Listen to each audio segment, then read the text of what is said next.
Hello, everyone. I'm Pamela Marshall at the Wellness Radio TV and at the Wellness Radio TV podcast. Welcome to the Timbuktu Report with Dr. Rick Stevenson. How are you, Doc? I'm well. How are you? I missed you.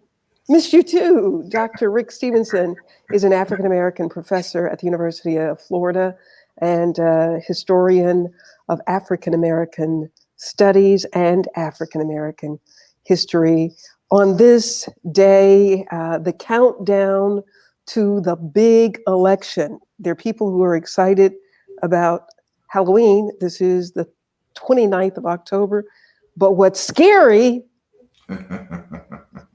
Dr. Rick Stevenson, is looking at the numbers of people who are eligible registered voters in the United States who elect for various reasons not to participate in this process. It's baffling to me. And tonight, Dr. Rick Stevenson is going to talk about the historical perspective of voting rights in America and why it should not be taken lightly.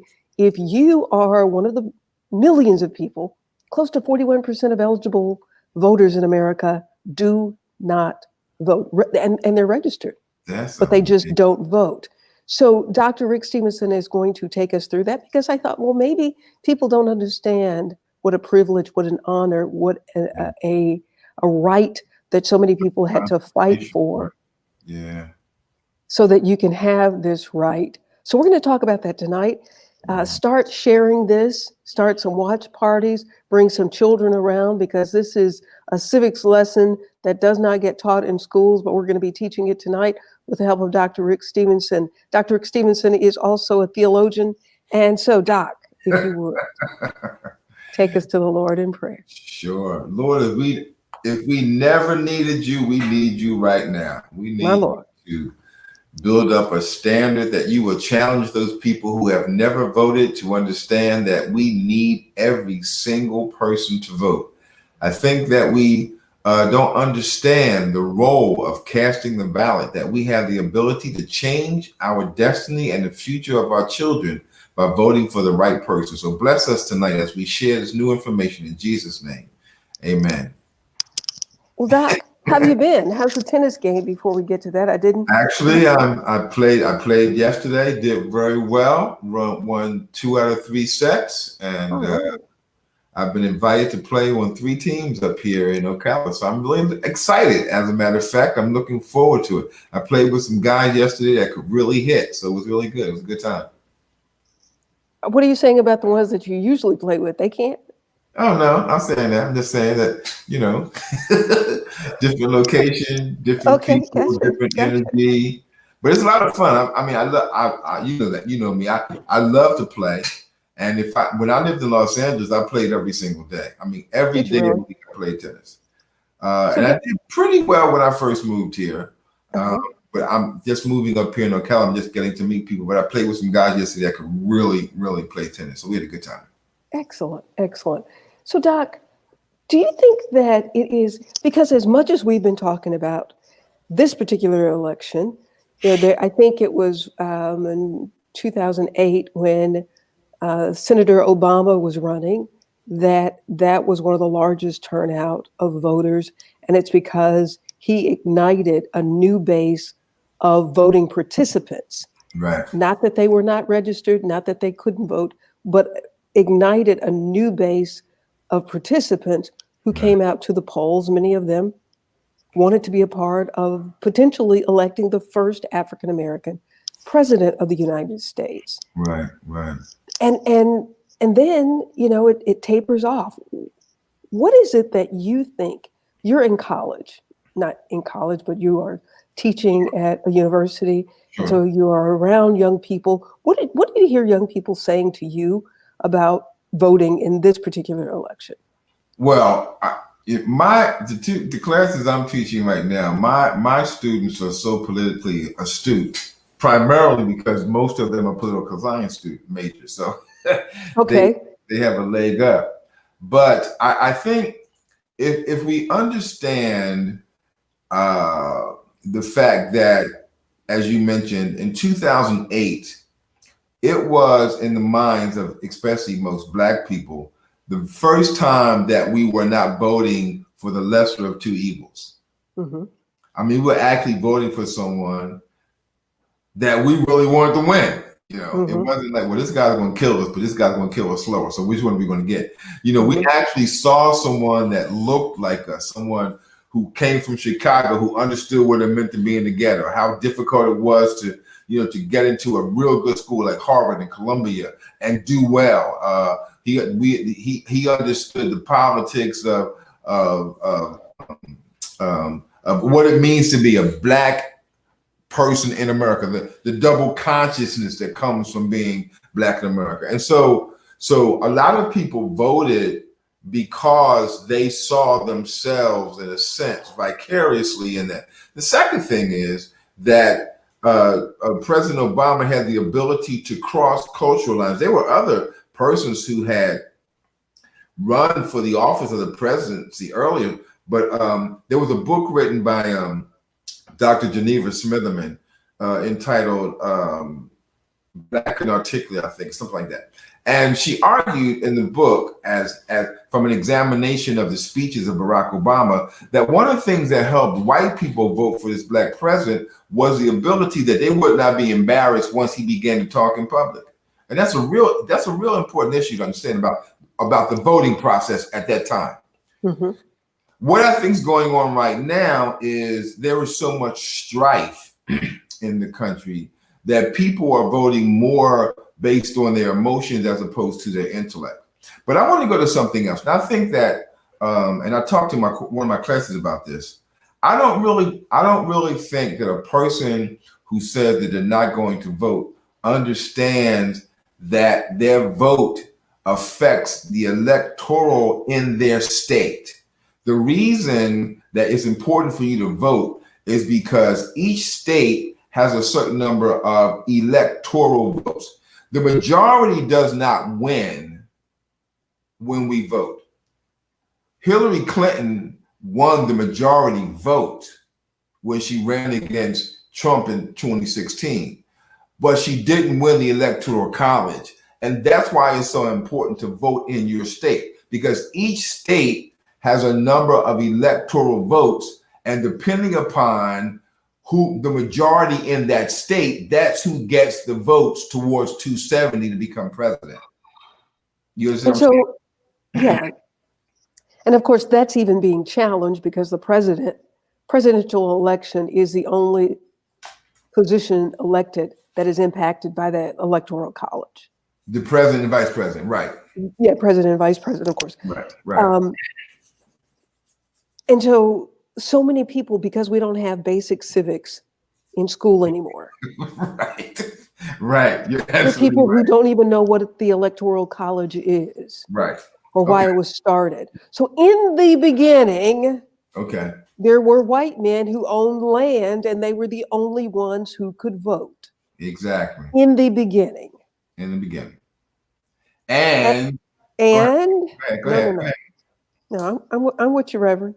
So then in 1789, when we had the first vote, there was so much confusion, because remember now, the colonies had just come out of a dictatorship. So what they were trying to avoid was this power that was unified into one area. They wanted to kind of spread it out, right? They didn't want one individual to have that kind of power. So they decided the best way to do it was for each state to have these certain electorates or electors.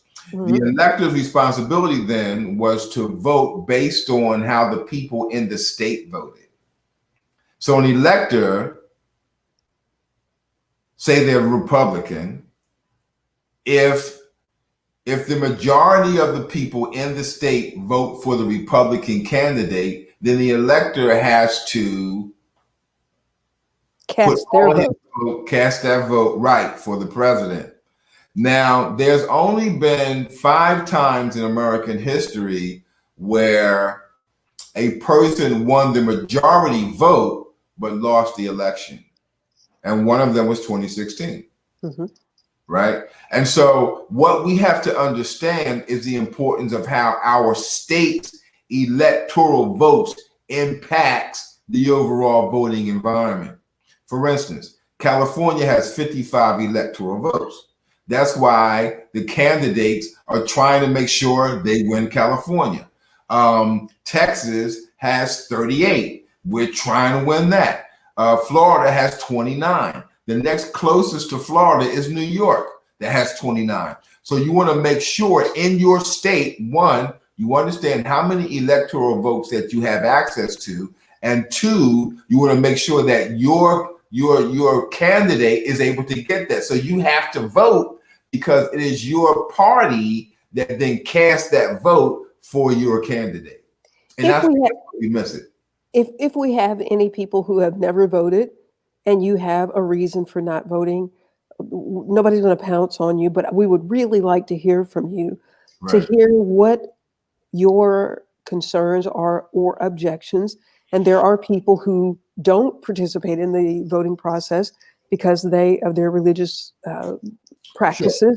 I think like Jehovah's Witnesses, like 1.3 million Jehovah's Witnesses in this country or more. There may be other religious groups. I did not grow up with my parents voting.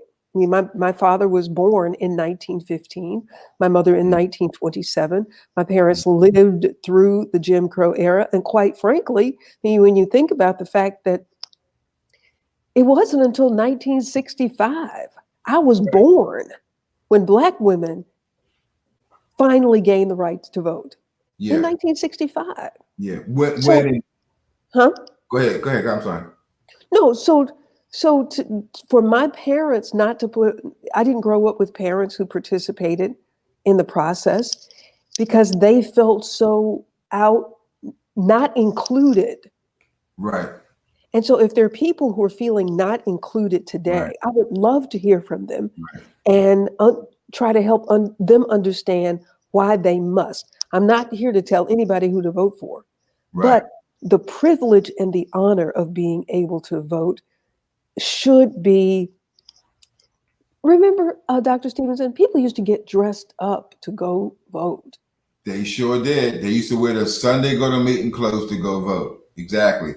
Because it was the 15th Amendment that provided the right to vote for African Americans, even though at the time it was only for African American men. And then in 1965, the Voting Act was signed where all Black people could vote. But still, in between that time, we have, as you just mentioned, the Jim Crow era. And so voter suppression is not new. Right. Voter suppression is not new. And one of the reasons for that, especially in the South, is because there was such a significant number of African Americans who lived in the South. Right. And remember, in 1870, we actually have the first Black senator. His name was Hiram Revels. That's 5 years after the Civil War is over. Right. So between 1870 and 1871, we have 9 African Americans in Congress in 5 years. Right. And remember, 1898, we watched a video a couple of weeks ago. Where we watched a video of the first coup d'etat in American history, where white people wrote the White Declaration of Independence, and it says, and they stated that believing that the Constitution of the United States was designed for enlightened people, we will not be governed by anyone of African origin. This is what the White Declaration of Independence said. And those people who wrote that in November 9th, 1898, they wrote that as if they were speaking for the rest of the country. And at the time they were. And so they created these systems of voter suppression. Now, on the flip side, my parents did vote. My father was a poll superintendent. He was one of the guys that made sure that the voting machines were squared away. Both of my parents were social activists. So I grew up understanding the importance of being a voter. I remember, I think I shared this with you, that I met Malcolm X when I was 9 years old. I heard him speak, man, it blew my mind, right? I had never heard a Black man speak like that, right? And so most of my life, I've been engaged in one way or another in social activism. and other people may not have, and I get that. But the point is, in 2020, we need to understand that if we're not participating, then we're violating something very important. Frederick Douglass says this: that a black man, black woman needs 3 boxes. He needs the voting box, he needs the jury box, and he needs the cartridge box. The cartridge meaning the shotgun. You know, we need to be able to vote.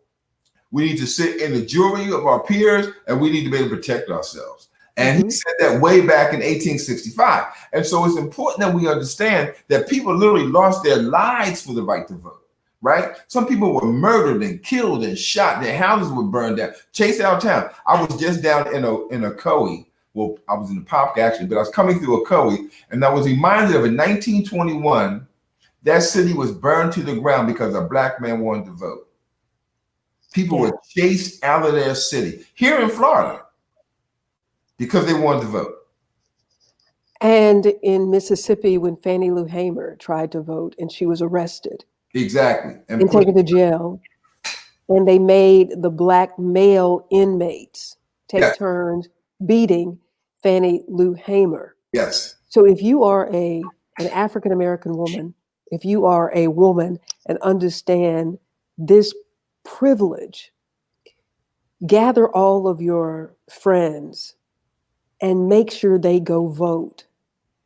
Wherever you are, if you don't have a ride to vote, go to get the phone number for the party of your choice.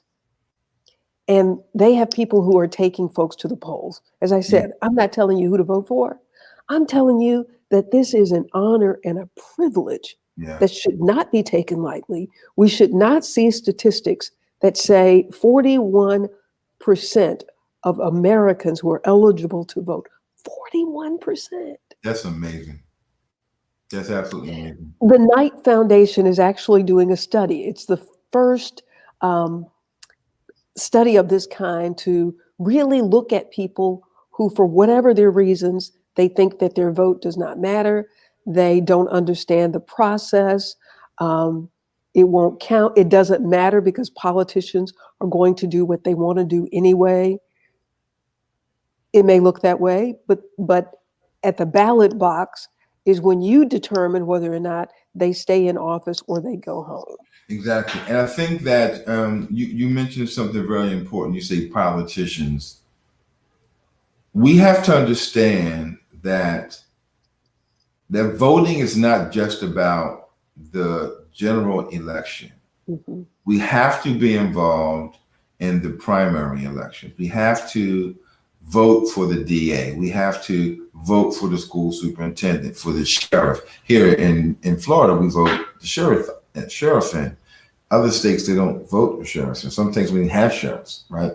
And it's important to understand that, especially when it comes to law enforcement, the district attorney is the most important person in your city when it comes to judicial law, because if the district attorney is not willing to indict a person, no matter what their issue is, then they pretty much get away with, quote, murder, unquote. That's why it's important to understand that the district attorney and his or her role with the police department is one we need to pay attention to. Because if a district attorney is in, and I use this in quotes, cahoots with the police department, and they don't indict when police violate the law, then we're up the creek. And we actually determine who becomes the DA. We vote for the congressman. We vote for the Senate. So we have to understand voting for more than just the president. We have to see it as a responsibility in every time there's an election. And so it would seem that there is a lack of effort on the part of those who start to talk about voting. There's just so much talk about voting when there's a presidential election, mm-hmm. and not when judges are elected, mm-hmm. and not when things are voted on, whether it is a 1 cent tax or whether or not we're going to view ordinances in a certain manner. that will help to decide things, because there are a lot of things on the ballot this year here in Greenville and Alachua County. Exactly. And what's interesting is in my diversity and inclusion class, we talked about the ballot, and we literally talked about the various amendments. And so in some of the classes I've taught before, there are a number of students who are LGBTQ. And if you paid attention to this ballot, there were some amendments on that ballot that spoke specifically to LGBTQ community. And if you're not paying attention, you'll skip right over it. There were things on the ballot. Matter of fact, I voted Sunday.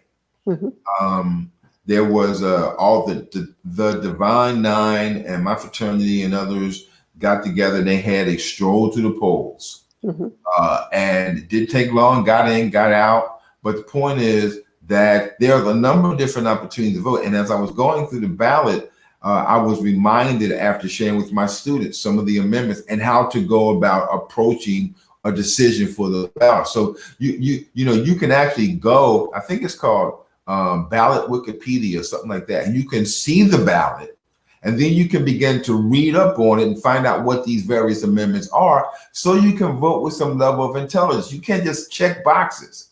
You have to pay attention to what you're voting for.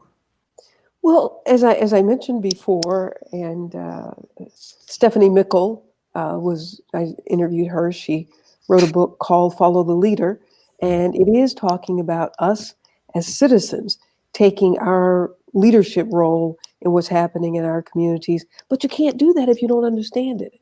If you don't know the role that you can and should be playing, because nobody is educating the general public. And if the general public is not educated and we're not participating in the process, even though the laws have been passed to say that you can vote, but all of this other stuff is taking place to intellectually suppress the vote. Right, exactly. And I think that's what we see in this country. There's such an intellectual suppression. Yeah, and I think, I'm just going to throw this out there too. We have to begin to gather information when it comes to voting from other places in social media. I mean, you can actually type into the congressional website and you can see how your congressman voted on various issues, and you can determine whether or not that person that you elected is actually carrying some of your baggage. And if they're not, you need to vote them out. We spend so much time playing around, complaining about the weather and, who's doing this, doing that. And we're not paying attention that there are people in the House and in the Congress who are making millions of dollars and they're not carrying our water. And they should be, because we put them there. And it's as I said, who's supposed to do that?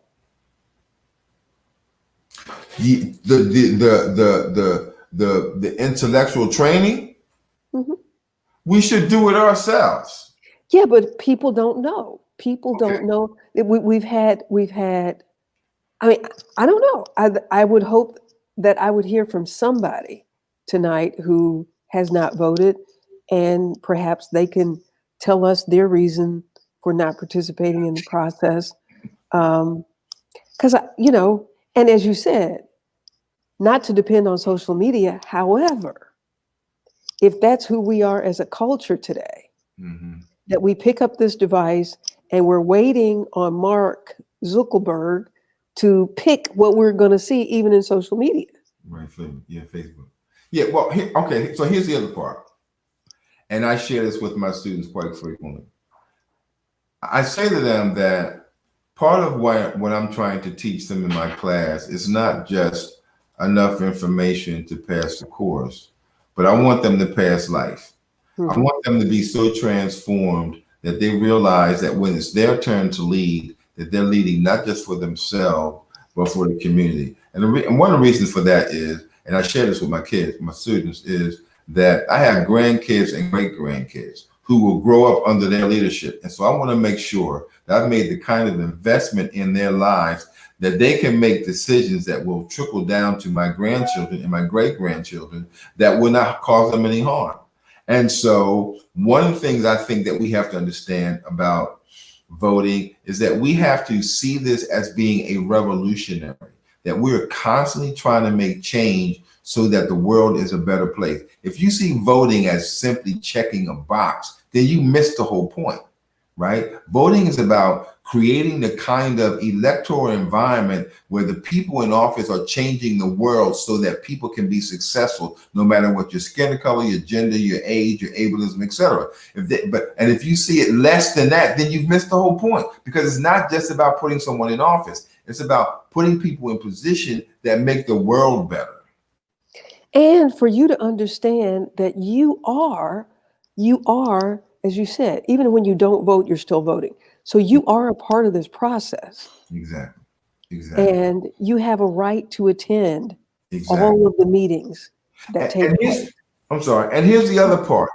If voting were not that important, there wouldn't be so many attempts to keep people from voting.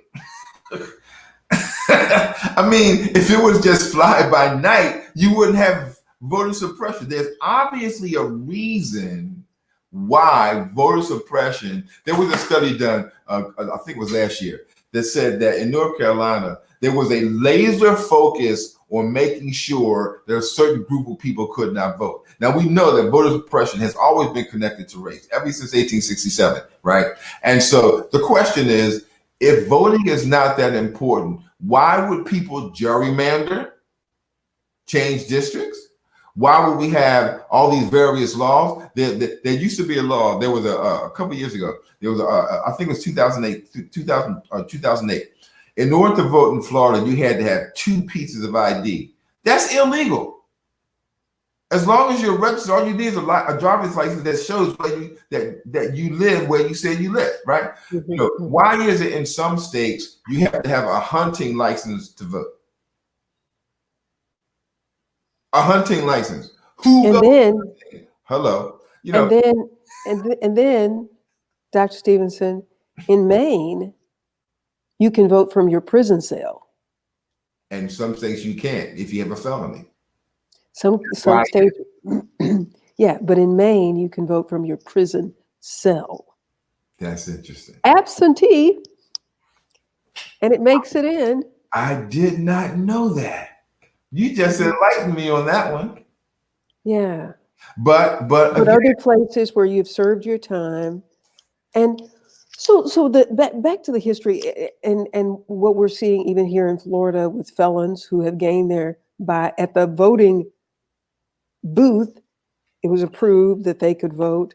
Then they started to impose all of these fees, which is the same thing that happened during Jim Crow era.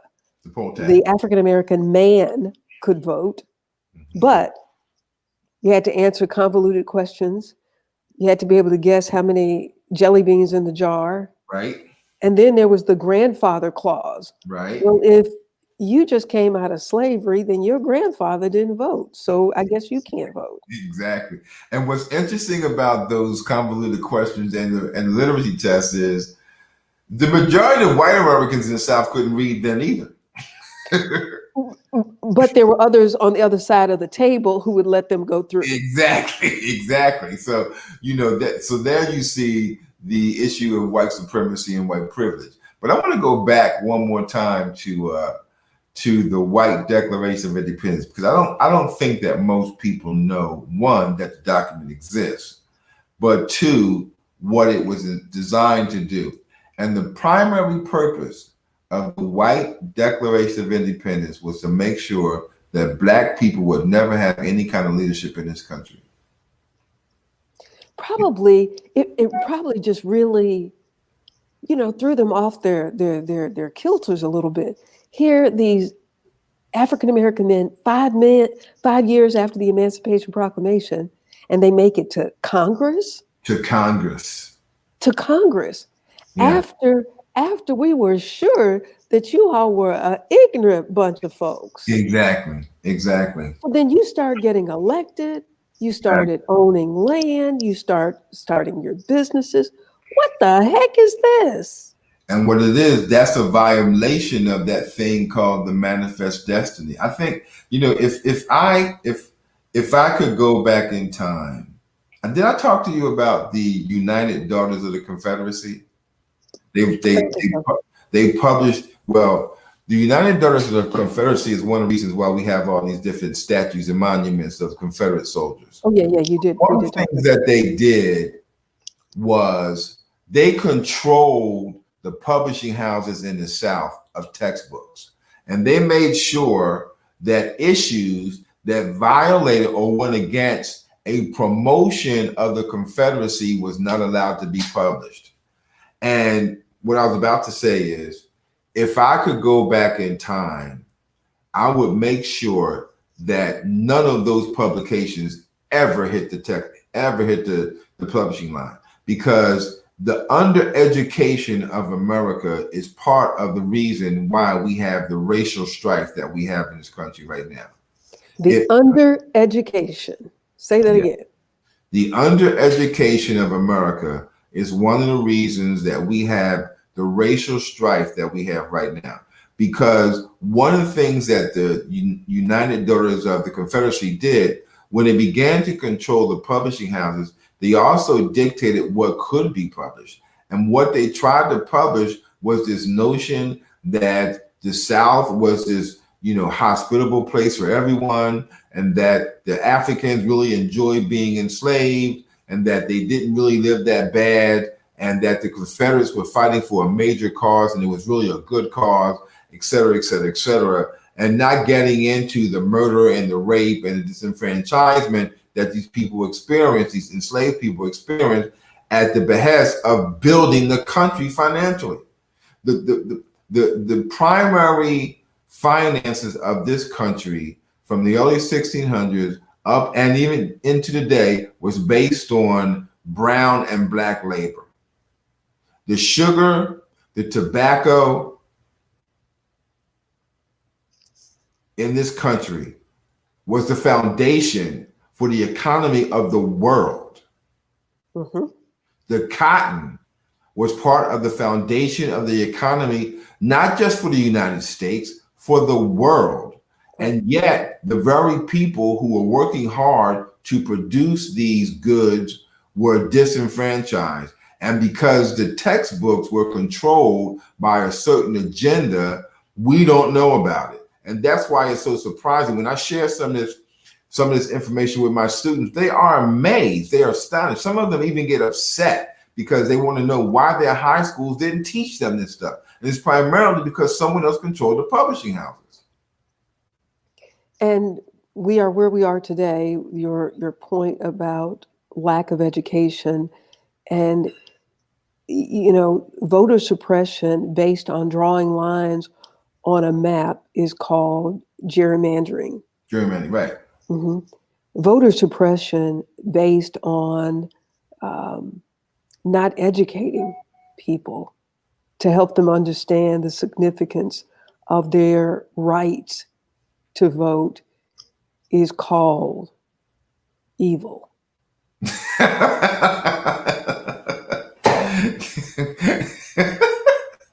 That's pretty good. What's interesting? I was reading an article about voting in 1946 in Mississippi. And there's a picture of these black people standing in line to vote. And there's a sheriff standing there with a gun intimidating them. And what it reminded me of is Michigan is either just recently or about to vote on whether or not, because Michigan is an open carry state, whether or not people can come to the polls with their AR-15s around their necks. Right? Why would you want to bring a semi-automatic weapon to vote unless you're attempting to intimidate people who don't have AR-15s? You follow me? Now notice I avoided saying assault rifle because that's not what AR stands for, but that's a whole different story.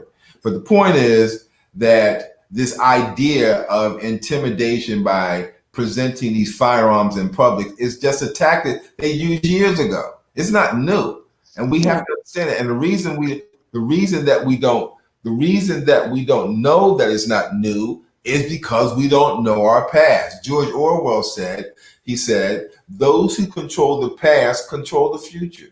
If you don't know what happened in your past, you can constantly be confused by what's going on right now and assuming this is a new development, when in fact, it's just a continuum of what's been going on for the past 200 years. We're talking about voting rights in the United States of America.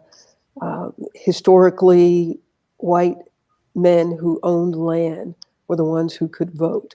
Then, as it's interesting to see, based on this research that the Knight Foundation has done, the more people that were brought into the eligibility column of being able to vote in the United States, the percentage of people who elected not to vote rose.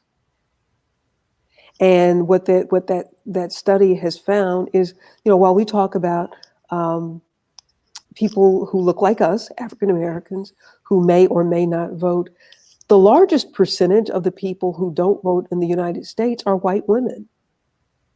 Except voted for Trump in 2016. But still, the ones who don't vote. So interesting. It is said that if you're running for office and you can ignite a base of non-voters, which may be what Trump was able to do, if you can ignite some of that 41% who have not been voting at all, right?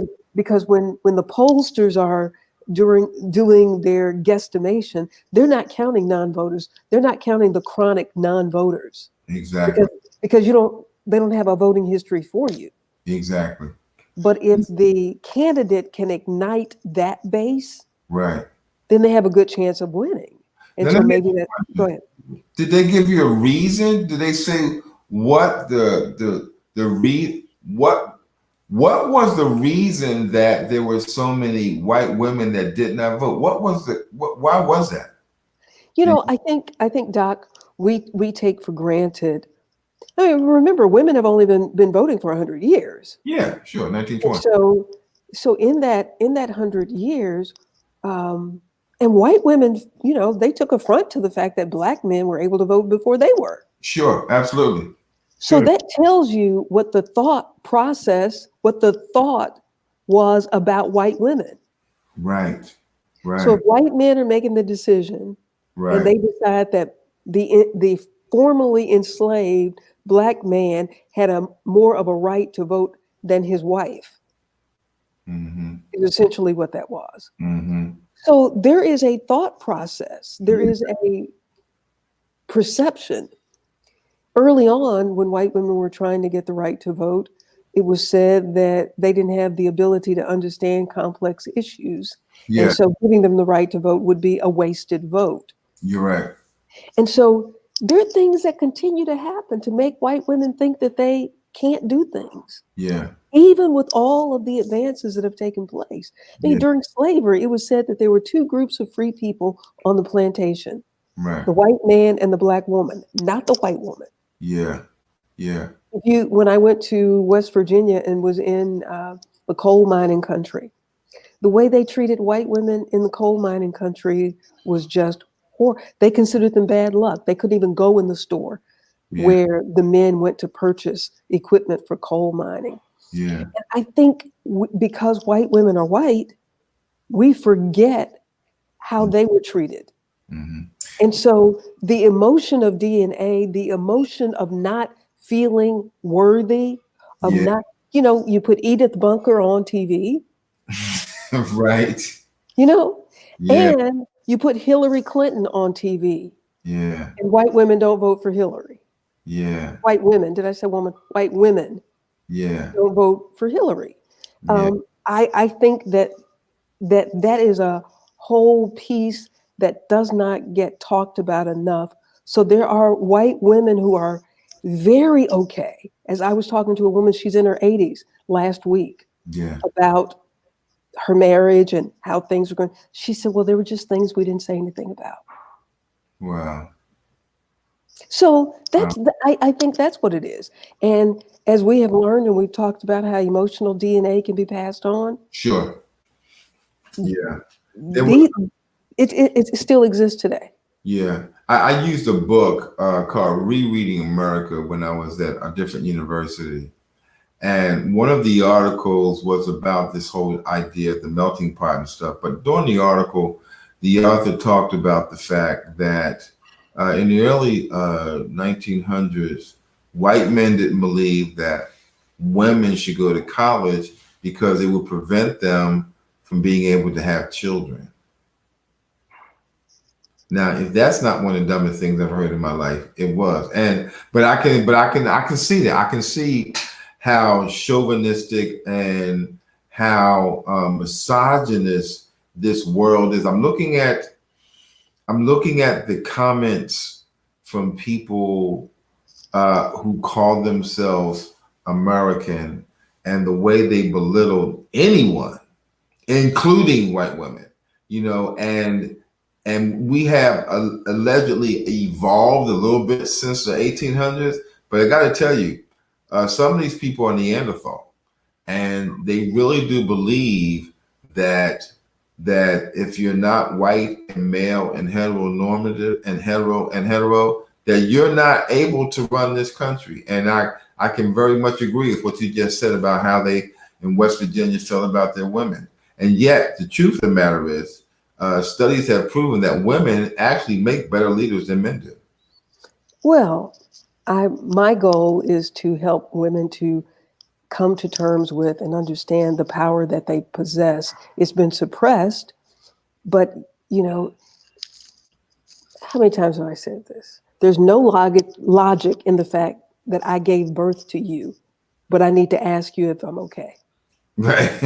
That's the first time I heard that, but that's good. But you're right. I carried you in my womb, but once you get out of my womb, you're superior to me? Right. What Right. sense does that make? Yeah. That's good. That's really good. I think King James, that was some stuff from that part because there's no logic in it. Right. And then there definitely when we talk about our creator, there's no way in the world that the creator is pleased with mistreating any group of people. Absolutely. Let alone the vessel that the creator gave the cellular authority to create life, and you mistreat her. Exactly. So I think that's where we have this huge divide, and that the per capita, the 41% of the Americans who are eligible to vote who don't vote are white women. I think that's what they're still studying this. This is the first time that there's been this much research on trying to figure out why in the United States of America, where in other countries people understand this right, how is it that we lost the understanding of the significance of the right to vote and why? Right. It's almost as if to say, okay, we'll pass the law, but we're going to do everything we can to make you think that there's no need of you participating. Wow. That's crazy. If you wouldn't mind, could you send me the link to that study? I would love to Oh, absolutely. read that. The other thing that I think, since we're talking about people who don't vote, I found interesting is so many celebrities who, like Shaquille O'Neal just said he'd never voted before. I saw that. And that was rather shocking to me. But, I wonder how many other athletes have never taken the time, especially pro athletes, to participate in voting. But we're seeing now this uptick in public faces saying, hey, you need to really get out. And I'm wondering what is it that has caused such a enormous desire to make sure everyone is exercising their right? Is it the fact that the present administration is just so diabolical?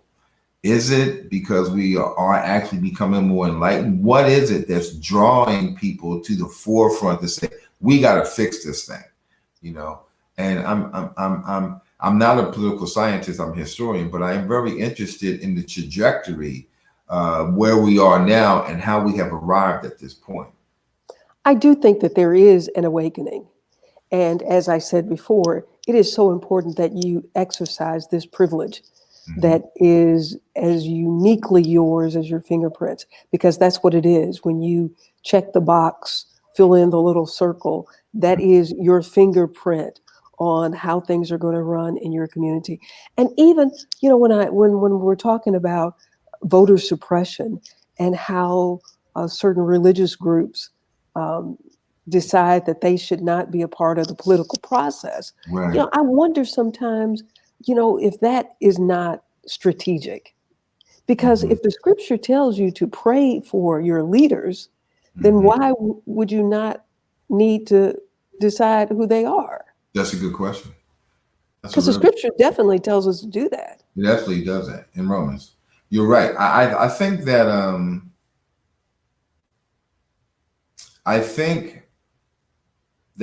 the answer to that question, I think that the answer to that question goes beyond a religious belief. And as you said, it is part of a controlling mechanism to ensure that a certain population does not participate in changing the society. Imagine what would happen if those of us who call ourselves Christians really walked the way Jesus walked and really voted and really participated and really did. How different would the world be, right? We have strolls to the polls for a reason. One of the reasons that souls to the polls, because the church population, at least in the Black community, was very clear that being Christian and being an activist were not separated. The Black church has always been the center of all of our social life, including our politics. And that's one of the reasons why a lot of states stopped the voting on Sunday, because they were very clear that we understood that to be a Christian and to be a church member also meant to be an activist. They were not separated. And I would also argue that if you look at some denominations that don't vote, the majority of them are not people of color. Right. Either way, I'm just saying, if we pass the laws to say you can vote, and you would think that there would be such an effort to encourage every eligible citizen to vote. We have had just the opposite. You have the right to vote, but I'm not going to show you how to do it. I'm not going to encourage you to do it. Why would we not want to encourage every American citizen to vote? We make sure you fill out the card so that we can call you to go to war. And that's the other thing, the voting age in this country. It used to be 21. And I think people, even today, may feel like it's always been 18, but it hasn't always been 18. Right. Yeah. There was if I can go to war, I can vote, I think. Exactly. Rallies was that during the Vietnam War? Yes. 1974, 75, somewhere around there. I remember I voted my first time, I was 18. I've been voting. But it wasn't always 18, it was 21. Yeah, it was 21. So we dropped the age so that more people would be eligible, and then fewer people voted. Yeah. And I wonder, Dr. Marshall, if one of the reasons that the voting participation decreased is because of politics. I mean, how many times have you voted for a person and they just really broke your heart once they got in office? You're not really talking to me. Yeah, no. Because see, this is what I grew up with my mother telling us, about going to church. People say, well, I didn't get anything out of the service. Well, My mother said you got to put something in it. Just Exactly. because we vote somebody in office does not mean your job is over. Exactly. Exactly. What meetings have you attended? Have you made a phone call to that person to make sure that that person understands I voted for you and this is what I expect? Exactly. Exactly. Also, you see these little buttons behind me? Yeah. People who run for office need a donation. Yeah. Yeah, they do. They those signs that you see in the yards, somebody has to pay for those signs. That's right. So not only getting involved at the polls, but get involved in the election process, the campaigning process. Exactly. Don't just be a passive American. The follow-up my sister, her undergraduate degree is political science, and she will write letters to her senator and to her congressman in a minute, and she actually hit me to it, and so you're right. I think that, again, I said earlier that voting is not just about pulling a lever, right? It's about understanding that the people that we put in these positions of leadership have the ability and the capacity and the power to make the necessary changes so that our society is livable. And we have to understand that. And we have to be willing to go the extra mile to make sure that when we give that person our vote, that they have not only the ability, but the desire to work on our behalf. It's not just about checking a box. Right. And if you have not attended a school board meeting, a city council, county commission, whatever they're called in your communities, Right. then you have not completed the process. Exactly. When you go to the polls, that's just one component of it. Exactly. Being engaged. If people become more engaged in the communities, then they are more likely to vote.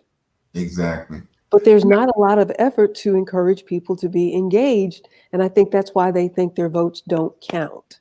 Can I go back to something you said earlier? And Fannie Lou Hamer, Mhm. who oftentimes hear the phrase, "I'm sick and tired of being sick and tired," and they attribute it to Rosa Parks. But she is the one. Fannie Lou Hamer is the one who said that. But they beat her so bad in that jail that she walked with a limp for the rest of her life. One of her eyes was so damaged. And it's all because she wanted to vote.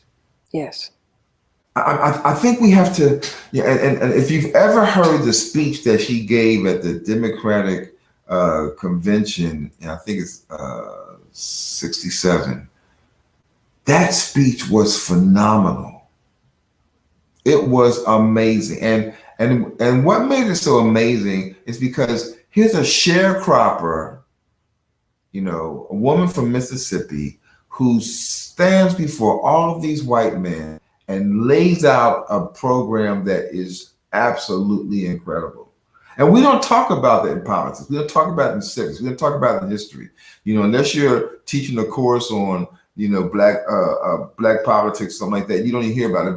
But it was the students in the 60s and the 70s that were pushing this movement. So I just think that the civil rights movement, I just think that, when you mention Fannie Lou Hamer, we have to see her as a stalwart survivor and a warrior who was willing to put her life on the line to do one thing, and that's check a box.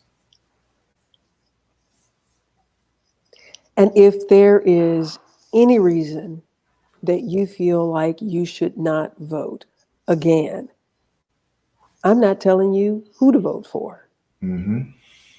Just do your part and vote. Mm-hmm. And even with,